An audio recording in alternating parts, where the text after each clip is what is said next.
আমি আমড়ার আচার বানালে সবসময় তেল ছাড়া তৈরি করি, আর তেল ছাড়া তৈরি করেও কিন্তু 6 মাসের মতো সংরক্ষণ করে রাখা যায়। এখানে 1 কেজি পরিমাণের আমড়া নিয়েছি। এখন আমড়াগুলো ভালোভাবে ছিলে ধুয়ে পরিষ্কার করে নিয়ে একটু ছুরি দিয়ে গাটা কেটে দিব, এতে করে ভিতরে মশলাটা ঢুকবে। এখানে সিদ্ধর জন্য ফ্রাই প্যানের ভিতরে পানি দিয়ে দিলাম, আর আমড়াগুলো দিয়ে পুরোপুরি আমড়াগুলো সিদ্ধ করে নিব। আর পানিটা এমনভাবে দিতে হবে যাতে করে আমড়াও সিদ্ধ হয়ে যায় আর পানিটাও একেবারে শুকিয়ে যায়।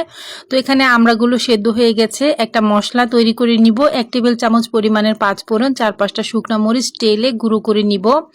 এখন এখানে দিয়ে দিলাম 1 কাপ পরিমাণের চিনি আর 4 টেবিল চামচ পরিমাণের ভিনেগার। তো চিনিটা গলে আসার আগ মুহূর্তে দিয়ে দিলাম একটা তেজপাতা, 1 টুকরো দারুচিনি। এখন চিনিটা পুরোপুরি গলে গেলে এখানে যে আমড়াগুলো সিদ্ধ করে রেখেছিলাম সেই আমড়াগুলো দিয়ে দিলাম।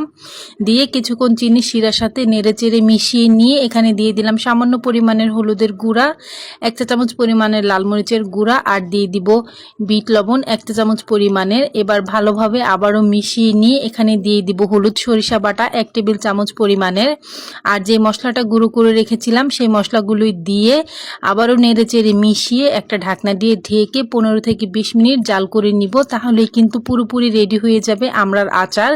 এভাবে আপনারা তেল ছাড়া বাসায় তৈরি করতে পারেন। এভাবে তৈরি করেও কিন্তু 6 মাস পর্যন্ত সংরক্ষণ করে রাখা যায়, আর খেতেও অনেক বেশি মজার হয়ে থাকে।